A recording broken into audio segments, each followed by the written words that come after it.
We have a surprising pivot from Sony's Spider-Man universe revealed by insider Daniel RPK and how it may relate to a much bigger movie in Hollywood, the possible sale of DC by Warner Brothers. Let's dive in. So Sony's ambitious Spider-Man spin-off universe has been on pause, or so says Daniel RPK, stating that Sony has effectively paused all plans for its live-action Spider-Man spin-offs, including Knull, who we see in Venom 3. Now, that is a dramatic shift. However, from Sony, we have been hearing a lot of flip-flopping back and forth between how they plan on proceed in their already jumbled up and confused Sony Spider-Man Extended Universe that most fans unanimously agree is a massive mess and a major letdown. With most recent releases like Morbius, Madam Web, Kraven the Hunter, and even the Venom The Last Dance, the third in the trilogy of the Venom movies, all being major letdowns that really had no purpose, point, or should really even exist in the first place, there is some exciting news for many of us now, where we are hearing that Sony will be shifting away from creating the storyline that they teased us with at the end of that Venom film.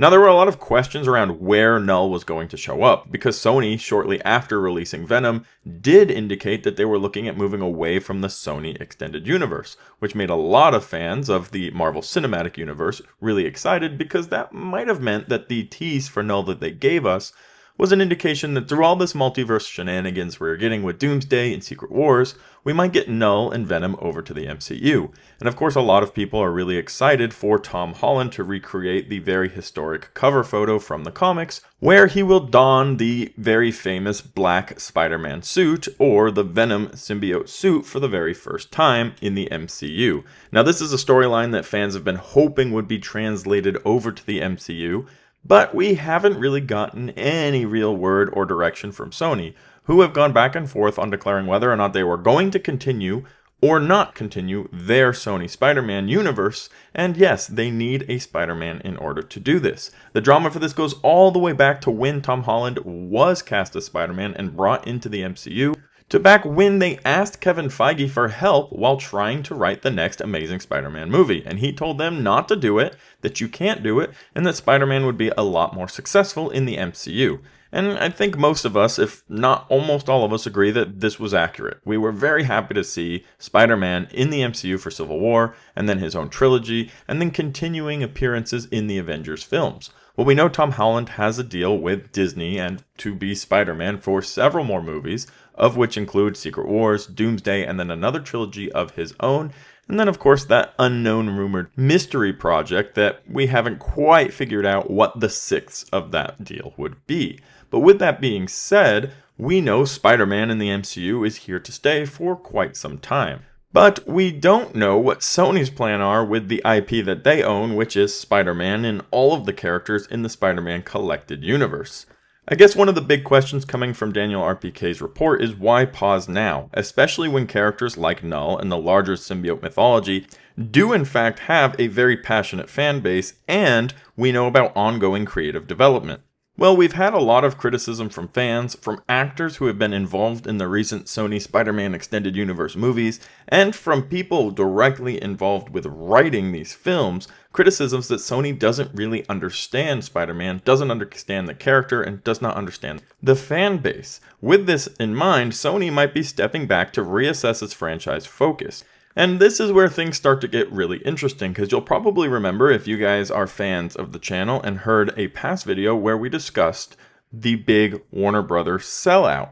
Now, this is where we're seeing a recalibration that goes a little bit deeper. So behind Sony's idea is more of a refocus to something potentially extremely different.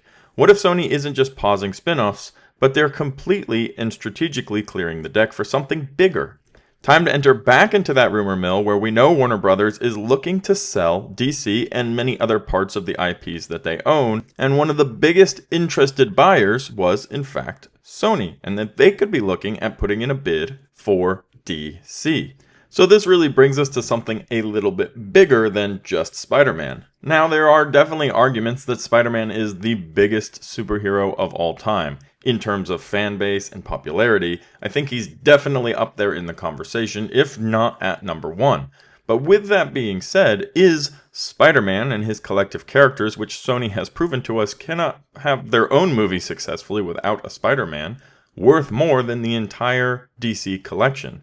If Warner Brothers is really looking to offload some of the IPs that it owns, and Sony is really interested in purchasing DC, this could have major implications for Spider-Man specifically. We know that Sony has a very complicated legal contract as to how they can retain the ownership of Spider-Man. Part of that is they need to release a Spider-Man directed movie every single 5.5 years or so. If they do not do that, if they shelf Spider-Man, so to speak, then the rights to this character will return to the MCU, to Disney and Marvel. With that being stated, the movies they're releasing are not any good, so they're forced to release multiple movies within a certain time frame in order to retain the rights to Spider-Man, and they get a lot of money out of Spider-Man being in the MCU from the deal that they have brokered with Disney.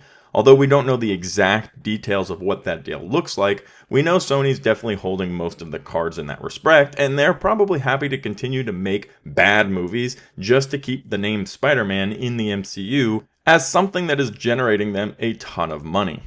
So with the idea that Sony could be shifting into DC, which, don't get me wrong, this could be terrible news for DC fans who believe in James Gunn and don't want Sony sticking their nose in whatever DC is about to do. I mean, their first movie with Superman is about to come out in just a couple of days, and now we're talking about potentially offloading DC to an entire different company. This could have major implications and problems potentially for DC, but really we're talking about Sony's ownership of Spider-Man and the implications of whether or not that could return to Disney and Marvel versus whether or not DC is in a world of trouble if Sony does ultimately end up acquiring them. And keep in mind, it's very possible that Sony will do the right thing and just let James Gunn keep doing what he's doing and setting up the DCU that he currently is developing, which I think most of us agree he's doing a really good job building up hype around Superman, the first release of the DCU. But switching back to the Spider-Man side of this Sony storyline, it is extremely interesting, I think, to all fans whether or not Sony does continue to develop any of these spin-off Spider-Man storylines. The real reason behind that is because if they decide to go the DC route, Spider-Man will very likely be returning to the MCU. Now, this is perfect timing. This is the timing for the massive MCU reboot. Timing where they could redo an entire new Spider-Man story if they wanted to. Although it's unlikely, they do have a lot invested in Tom Holland, and it's likely he will stay around. But it's not just about one character, Spider-Man. It's about the entire envelope. Miles Morales, Gwen, all of these characters that will be making their way over to the MCU if Sony does decide to go the DC route, and currently pausing all work and creative development on any future projects, especially when we know they have a clause that they have to produce movies in order to keep Spider-Man, is a major indication that they might seriously be considering taking up Warner Brothers on its offer to offload DC to a new home.